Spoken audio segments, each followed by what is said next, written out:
సింహం పైకి వచ్చి, మీరంతా ఎక్కడికి పోతున్నారు?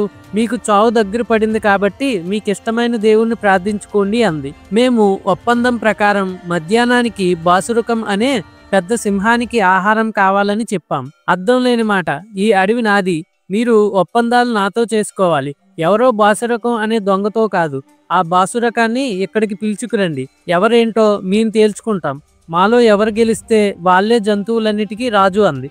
ఆ ప్రకారమే నేను మీ దగ్గరికి వచ్చి సంగతి చెప్పాను. నేను తిరిగి రానేమోనని మిగిలిన కుందేళ్లను ఆ సింహం ఉంచేసుకుంది. అందుకే మీకు తక్కువ ఆహారంగా కనిపిస్తున్నాను అంది. ఈ మాటలు విని సింహం, మిత్రుడా, అలా అయితే నాకు ఆ సింహాన్ని చూపించు.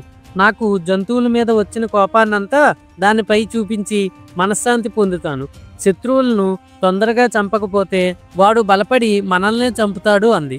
దానికి కుందేలు, మహారాజా, అతని బలం తెలుసుకోకుండా మీరు అతనితో యుద్ధానికి పోవడం మంచిది కాదు అంది. ఎందుకీ పనికిరాని మాటలు?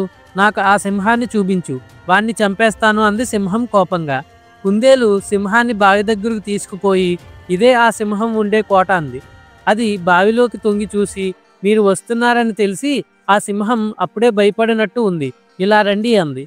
తెలివిలేని సింహం బావిలోకి తొంగి చూసి తన నీడను మరొక సింహం అనుకొని చాలా కోపంతో గర్జించింది. ఆ గర్జన బావిలో రెట్టింపు శబ్దంతో ప్రతిధ్వనించింది.